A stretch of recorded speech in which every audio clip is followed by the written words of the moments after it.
So I'd like to welcome DelAdey-Jones to my podcast, Courage Dear Heart. Welcome, Del. Thank you. Lovely to be here.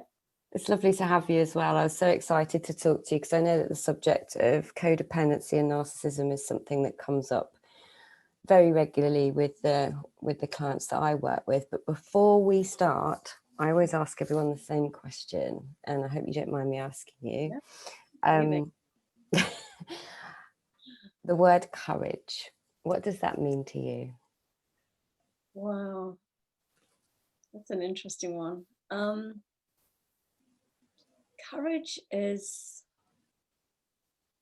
for me, it's actually following your wisdom, really tapping into that inner voice that says, tells us what direction to go in.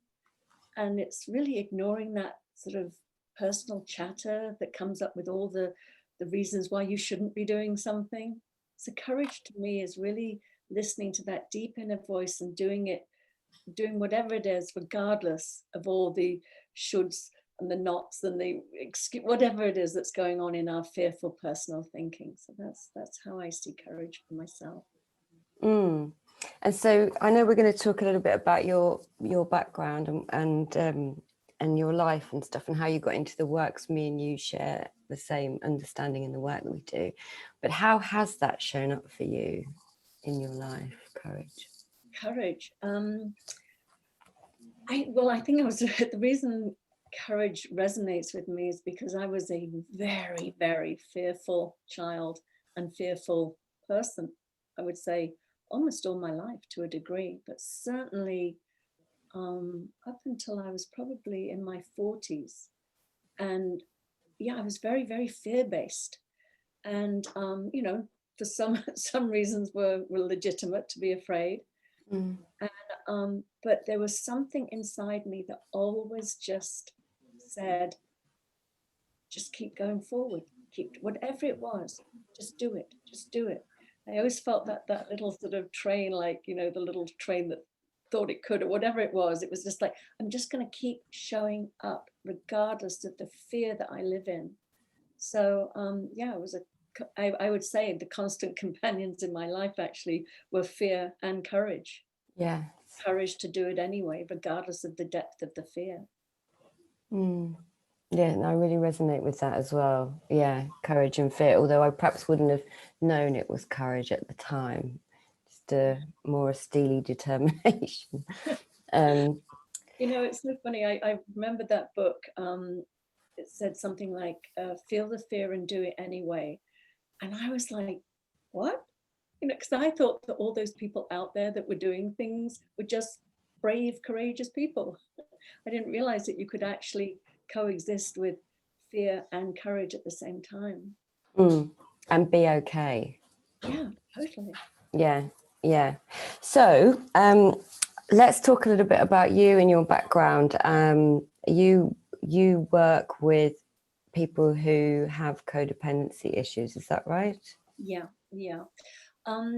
So, well, my background was I grew up in a traumatic household. And I won't go into all the details, but there was a lot of trauma there and abandonment. My father just lived a couple of miles down the road and never acknowledged us. And so it was really painful growing up for me. And, I only had a mother who was very busy. She converted our house into a home for mentally handicapped and mentally ill people. So it was not a safe environment to grow up in, through the eyes of a child. So I developed some really coping mechanisms. That's all it was. And they were codependent coping mechanisms. It was very much for my mother, who was overwhelmed. She had 7 children, and at one point we rented a big old mansion. She had 50 residents living with us, and she was single-handedly running this. And so she was just overwrought and overwhelmed. So for us children to sort of have any needs and wants was just too much for her. So I learned to just shove everything down and not be a bother. And I was constantly, just some of the classic codependency traits. I had very low self-esteem. I felt that I wasn't good enough. If I'd been good enough or pretty enough or whatever all the nuffs are that we come up with, that my father would have wanted to be my father. I didn't feel very loved. So I was really sort of always looking for love on the outside. So that's how I grew up. Again, I believe that security lay in other people because I felt so, as I said, fear-based and not capable of really looking after myself or putting myself out in the world. So I looked to strong, domineering types to sort of complete me, you know, that like, I know who I am, I'm loving and nurturing, but, you know, I need somebody that's really aggressive and strong in the world. And so I was attracted to those types. So, you know, a few years on, I think when I got to about 19, I felt very ill-equipped to live on this planet. So I was contemplating leaving. And something kept me around. It actually really my mother, I knew that it would devastate her. So I decided to stay around, but again, not feeling like I had what it took to survive, you know, in a healthy way. And I came to the States when I was 21, and it was all that sort of, you know, it was the 80s and everybody was into self-help and spirituality, and certainly very different from Wales where I grew up.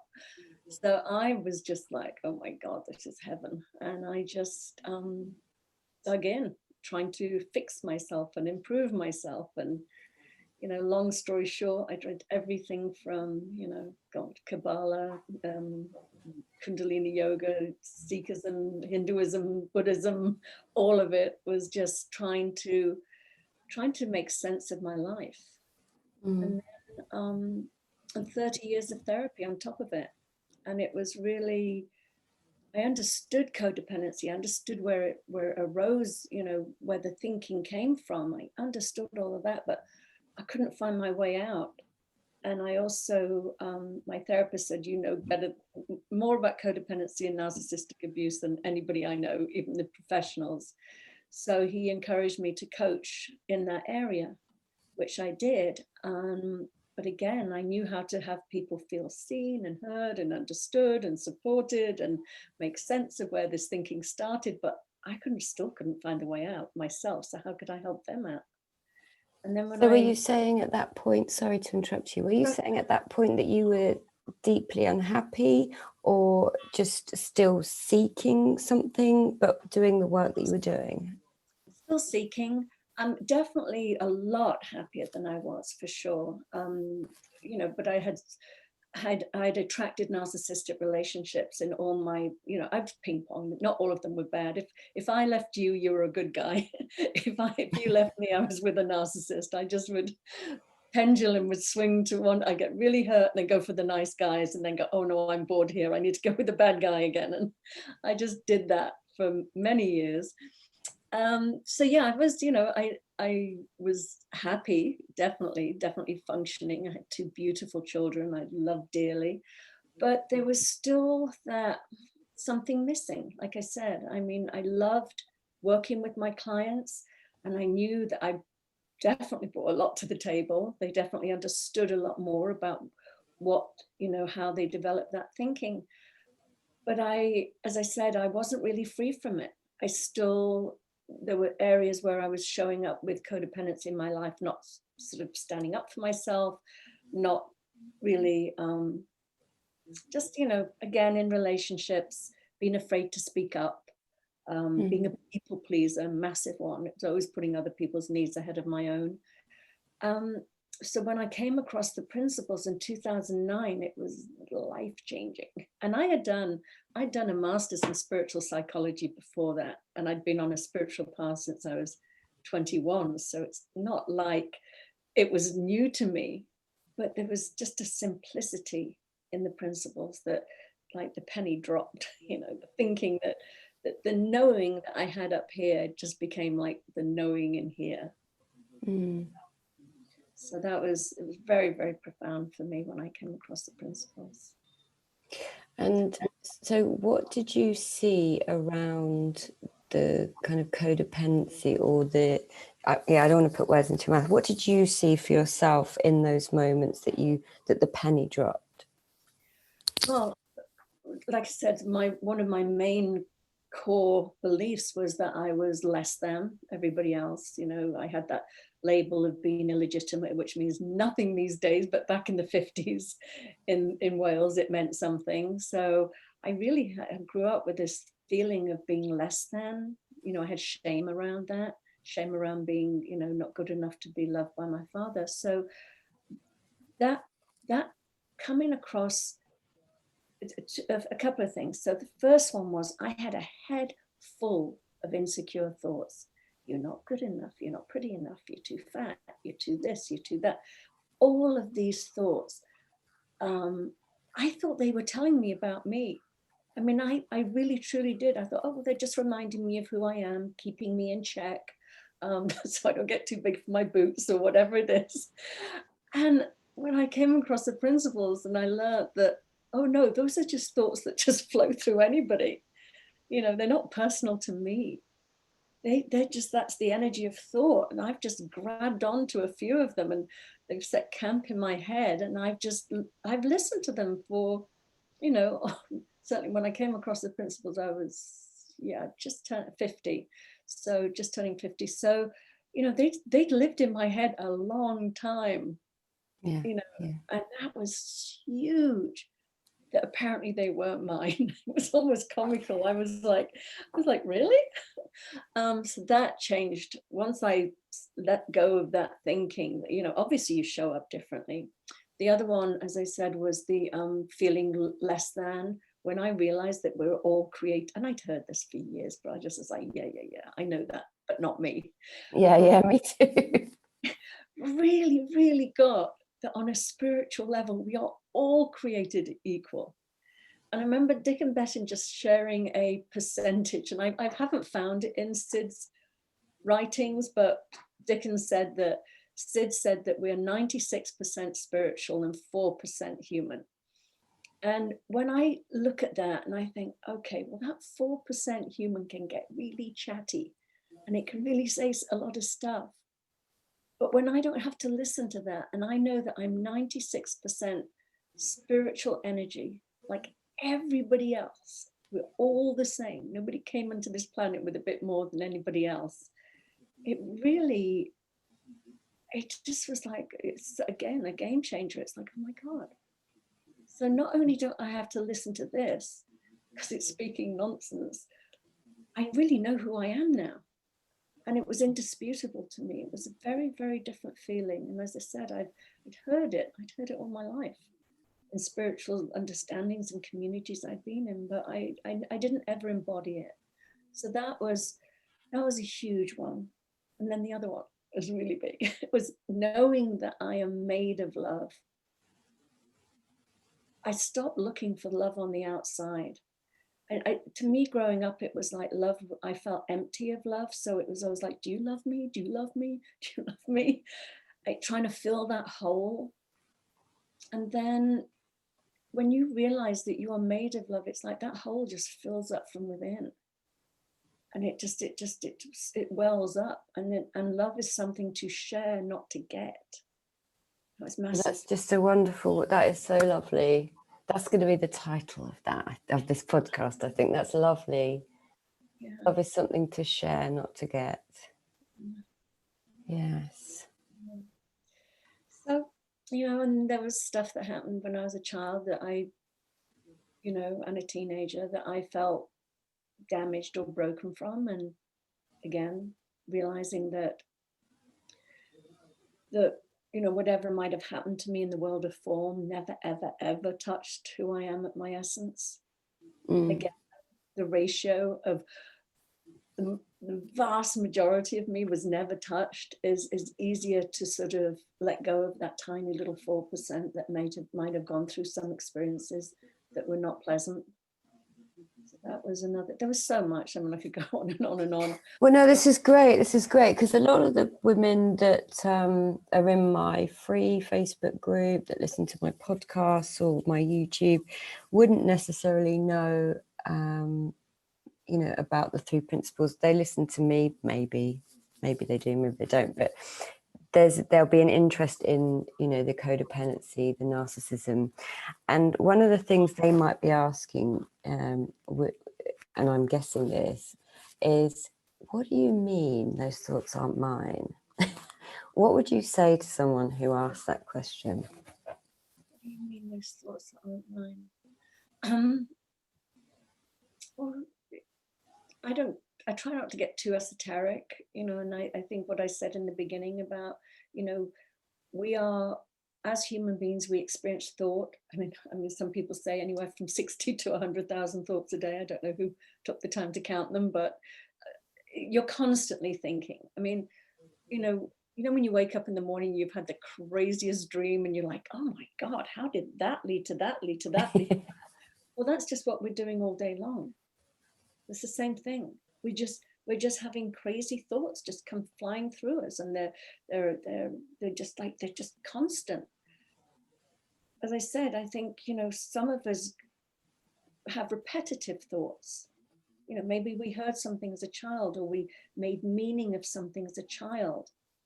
And, you know, I would say those thoughts just set up camp in my head. They just things like, you know, I mean, when you look at it, it's crazy. Like for me as a very young child to decide that I wasn't worth loving from my father because I wasn't good enough.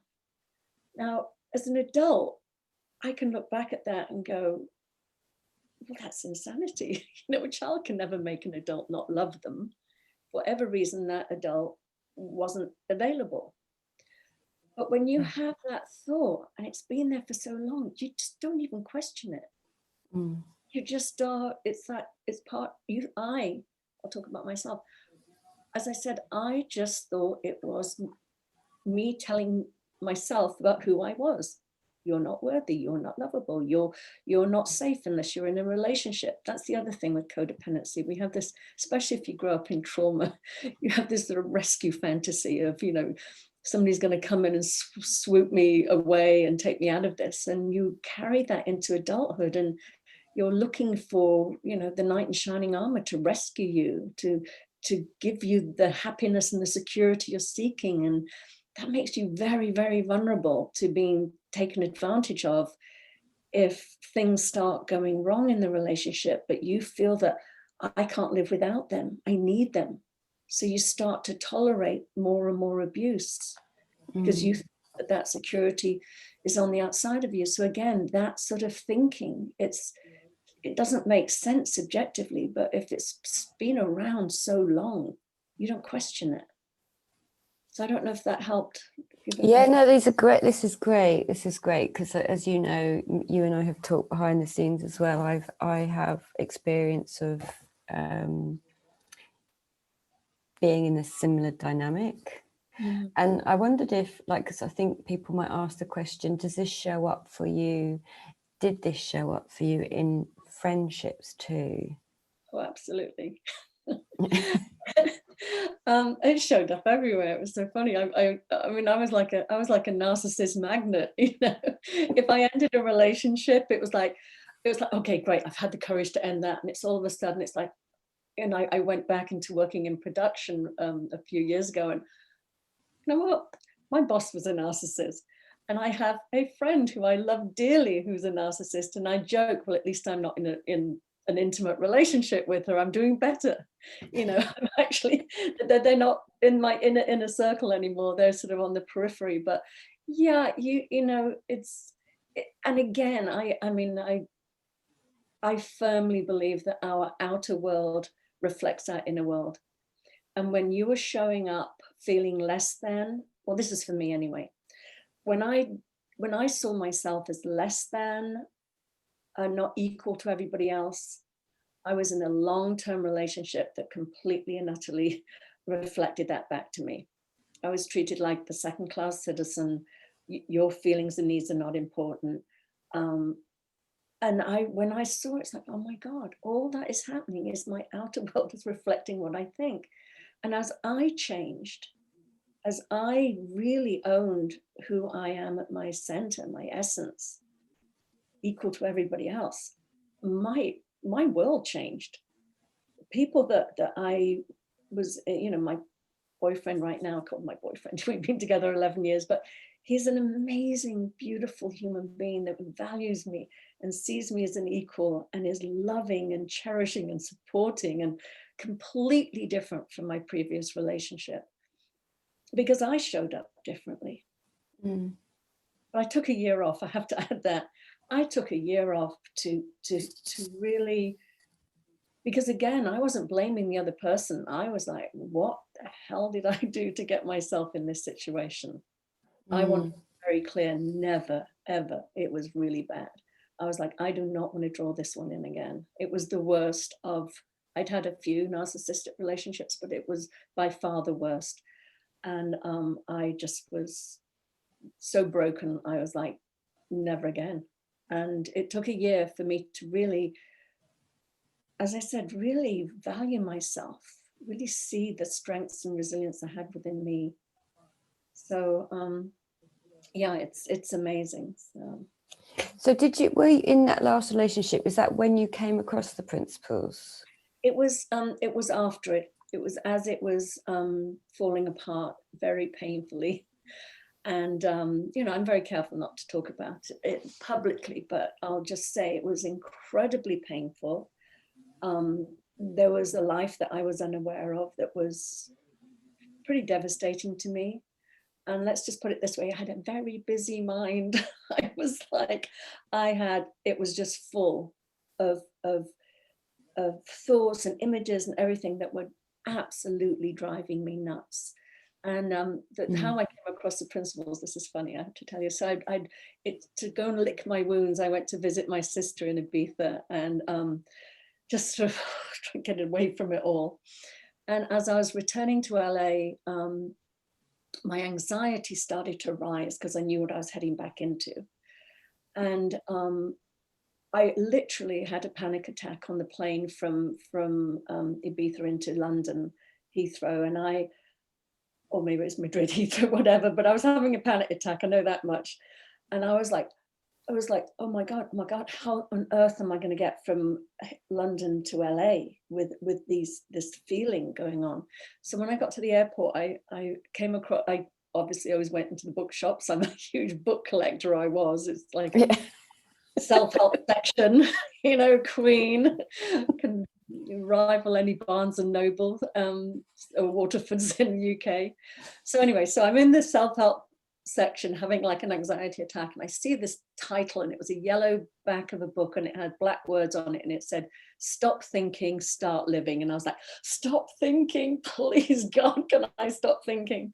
So I grabbed the book, and I read it cover to cover from London to LA. And normally I take a sleeping pill and sleep that leg of the journey, but I was like writing notes in the margins, and it was life-changing. And it was Richard Carlson's book, one of his books before he did Don't Sweat the Small Stuff. It was in the early 90s, so he didn't reference the 3 principles. So I just thought, oh, this is an amazing book. So I bought his others, and I thought, what happened? This first book it was weakened down, it was diluted. But the first one was pure principles. And I think they were calling it health realization back then, or innate health or something. But I didn't know it was a whole understanding that you could, you know, there was a community and more books and more teachers. And so it took a few, even though I gave the book to everybody, because they were like, oh my God, what happened? You're handling everything so well. And I was like, it's this book. I read this book. So I gave it to everybody I knew. And then in 2015 is when I came across it again through Steve Chandler, and just started to dive in head first. And interestingly, with the codependency and the narcissistic abuse, I was coaching before then in it. Yeah. But when I first came across the principles, I heard that there's no diagnosis, no labels. And I was like, oh, I shouldn't do that anymore. So I put it to the side and just started, you know, coaching with the principles. And then it's really only just over a year ago that somebody sort of sought me out in the principles community saying, I heard you used to specialize in this. And I was like, yeah, but not, you know, we're not supposed to. And anyway, we had a couple of sessions and she said that was life-changing, absolutely life-changing. And I thought, I think I've thrown the baby out with the bathwater, because it's the principles that help me really heal from it. And so I just started talking about it again, and it's amazing. I always say, I have people come to me and they go, well, if it's just my thinking, I should be able to handle everything. And it's not, it's yes, we are feeling our thinking, but if we're in an abusive environment, we shouldn't have to sort of dismiss how we feel and say it's just my thinking. You have free will. You have the right to say, this is not healthy for me. It doesn't feel good to me. I don't want to be here. So well, that takes courage, and that takes insightfully seeing that you're okay without that person who's making you feel like that. And that's in the insight and understanding. That's the work you do with people who identify as codependents. Yeah. So you've got courses running, and what else do you do? Oh my goodness, tons. Yeah. Well, I do my Insightful Conversations weekly YouTube podcast, where I interview fabulous people like you. I think your episode comes out next week. And then I obviously do individual coaching. I run my program, which is called The Way Out of Codependency and Narcissistic Abuse. That's a 6-week program. And then I collaborate with other people. I'm actually got something coming up in a couple of weeks now, really fun.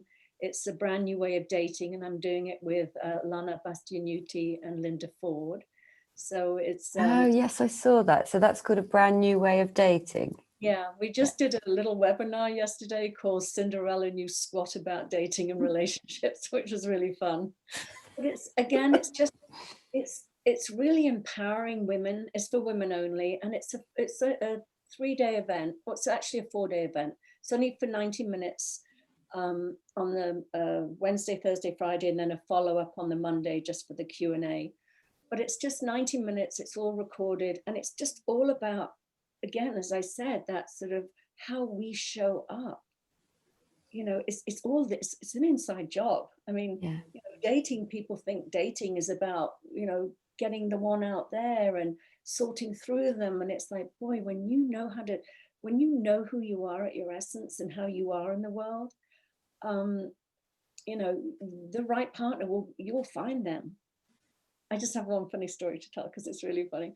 Because we were talking about how we put on these like false personas when we meet somebody. We put our sort of this image out there. And then what happens is we start to try and show up authentically. Some of these people we've met are like, oh, that's not how you presented yourself in the beginning. Maybe in my case, like needless and wantless, or you come first, or whatever it used to be. Yeah. But what happened with my boyfriend that I have right now is I wasn't interested in dating. I was like, no, I have to raise 2 sons here. My life is here. So because I wasn't interested in dating, I didn't have a false persona on. I was just like, take me or leave me. This is me. I'm over here raising children.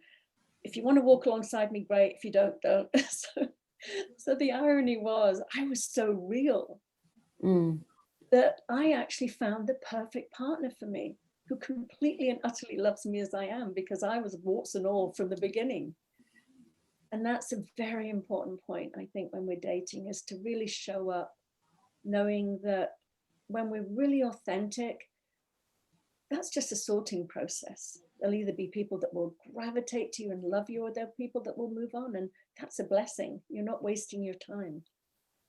Yeah. So that's the sort of thing we bring up. And then I do another program with a woman called Andrea Valelli, and that's just about totally principles, all about deep dive into the principles. And that's a 6-week program we do in January. But that's what's on the table right now. That's brilliant. I'll link to all of those in the on the YouTube and the podcast show notes, and in the group, which is where we're live streaming right now. So this has been absolutely wonderful. Really loved talking to you and sharing your experience and what you've seen. So thank you so much for your time and just your honesty and courage in sharing. It's so important, I think, that we share our stories and people hear that, you know, they're not alone and there's nothing wrong with them. Yeah, absolutely. I mean, yeah, the only thing that was wrong with me is I was listening to those thoughts in my head. And as soon as, you know, I knew I didn't have to, it was like you sink into just who you are. It's amazing. It's beautiful. Okay, yeah, no, that's Thank brilliant. you. Thank you so much. I'd like you to stay there if that's all right. I'm going to just wrap it up and just turn everything off. So thank you guys for watching. Thank you for listening. And if you want to leave me a review, that would be great. And go and check out Del's work because she is fabulous. So thank you very much.